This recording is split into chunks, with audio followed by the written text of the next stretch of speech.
આજે આઠમ ને કૃષ્ણ ભગવાનનો જન્મદિવસ છે અને જબરજસ્ત વરસાદ આવ્યો ભાઈ અમારા રંગીલા ગામમાં. અને હું વાડી આંટો મારવા આવ્યો હતો તો મને એવું થયું કે 4-5 દી આવતો નથી, કાંઈ આવશે નહીં વરસાદ. એટલે હું તો બેઠો રહ્યો એમને વાડીએ.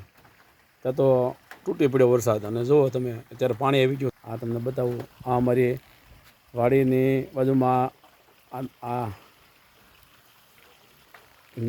છે પાણી હાલવીની નવેડી. એમાં પાણી જુઓ સલસલાનું. આ 5-7 ફૂટનું આ નવેડું છે, એમાં પાણી તમે જુઓ. જો આ વરસાદ જબરજસ્ત આવી ગયો બધે. આમ જુઓ આ ખેતરમાં પાણી હેલે જાય. જુઓ હેલે જાય ખેતરમાં પાણી. અહીંયા જુઓ તમને હું નવેડી બતાવી દઉં વ્યવસ્થિત. હા હા હા હા હા, આ પાણી જુઓ કેટલું હેલું જાય છે. જો જો આ ખેતરની લેવલમાં થઈ ગયું છે. જો અહીંથી આ પાણી આવે છે અને આમથી આમ પાણી આવે છે. મસ્ત પાણી હેલ્યું આવે છે. જુઓ તમે. આઠમ કૃષ્ણ ભગવાને એના જન્મદિવસ ઉપર ગિફ્ટ આપી ખેડૂતોને. જુઓ તમે, આ ઊંડી નળ છે 5-6 ફૂટ, 6 ફૂટની ઊંડી છે. અને આ પાણી બધું અમારા ગામના બસ સ્ટેન્ડ પાસે જાય. જુઓ તમે કેટલું પાણી છે. જબરજસ્ત છે ને પાણી. વાડીએ રહી ગયો હતો અને અત્યારે રહી ગયો છે વરસાદ. કાંઈ વાંધો નહીં. હવે આગળ ઘરે આવી જાઉં, કારણ કે મારી વાડી તો ગામથી નજીક છે. જો હા હામાં મકાન દેખાય બધાય, એટલે કાંઈ વાંધો છે નહીં. આ જો મકાન દેખાય, અને હજી આમ અંધારું દેખાય ને છે વરસાદ. આ મકાન બધાય વાડી ગામથી પેલી જ વાડી છે, એટલે કોઈ ટેન્શન નથી. પણ આ પાણી જુઓ તમે. આવી જાય છે ને પાણી જબરજસ્ત. ના ખેતરમાં જુઓ, ઓલો પાછળનું ખેતર છે એ ખેતરમાં પાણી જુઓ તમે. હા આઠમે ધબાકો માર્યો. જો જબરજસ્ત પાણી હો ભાઈ.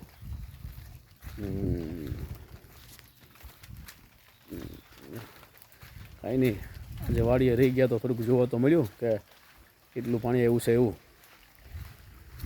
હવે તમને હું આમ બીજું બતાવું. આ સાઈડમાં જો તમને બધું બોલે ઉપર ચડીને બતાવું. જો પાણી બધું હાલ્યું જાય છે ખેતરમાંથી. આ જો હાલ્યું જાય છે ને ખેતરમાંથી પાણી જબરજસ્ત હાલ્યું જાય છે. હા જો ધોરિયા સડી ગયું પાણી. આ બધું વરસાદનું પાણી છે. આ અમારે બંને ખેતર વસાડે. અમારા બાપાનું ખેતર છે અને અમારું ખેતર. બંને ખેતરની વચ્ચે અમે શેઢાની ઓળ નથી વાવતા, જેથી કરીને બેને હાથી વાળવામાં અનુકૂળતા રહે. એને મોટું ટ્રેક્ટર વાળવું હોય તો ટ્રક વાળવું તો વળી જાય. અહીંયા જુઓ તમે, સમજૂતીથી બે અમે શેઢાની ઓળ નથી વાવતા. જુઓ તમે આ કેટલી જગ્યા પડી છે. આ આવડો મારું પણ છે અને આ અમારા ભાઈઓનું. ત્યાં જુઓ વસલી ઓળ વાવવાની જ નહીં. આ બેની વચ્ચે આ શેઢો છે, જે પાળી છે એ શેઢો છે. આ સાઈડની વચ્ચેની પાળી છે ને એ શેઢો છે. જુઓ તમે, દરેક ખેડૂત જો આવી રીતે આ ટાઈપનું કરે ને તો કોઈ દિવસ શેઢા પાડું સારી ઝઘડો ન થાય અને મસ્ત રીતે બેને હાથી વળી જાય. આજે અમારું આમ સીધું વળી જાય. અને હાથી આંકવામાં ઘણો ફરક પડે, કારણ કે ઓલું તમે ઓળ વાવો તો પાછું 3-4 વાર લ્યો. આ તો પાછું લેવાનું નહીં. હાથી પાટલામાંથી બહાર નીકળ્યો તો ફટાફટ બીજી ઓળમાં સડી જાય, કારણ કે જગ્યા પુષ્કળ છે. એટલે આખું ટ્રક હોય એટલી જગ્યા જુઓ તમે. એટલે આ બહુ સાથી આંકવામાં બહુ મજા આવે. શેઢાની ઓળ તમને વાવીને આપણે લાભ લઈ લઈએ, પણ એની કરતાં તમને તમારો સમય હાથી આંકવાનો એ બધો બસે આની અંદર. આવી રીતે ટાઈપનું જો તમે શેઢો રાખો ને બસ મોટું ટ્રેક્ટર ટેસ્ટથી વળી જાય ને મારું ટ્રેક્ટર બી વળી જાય ટેસ્ટથી. ગમે એ ટ્રેક્ટર વળી જાય. તો ચાલો મિત્રો, બાય બાય બધાને, આવજો.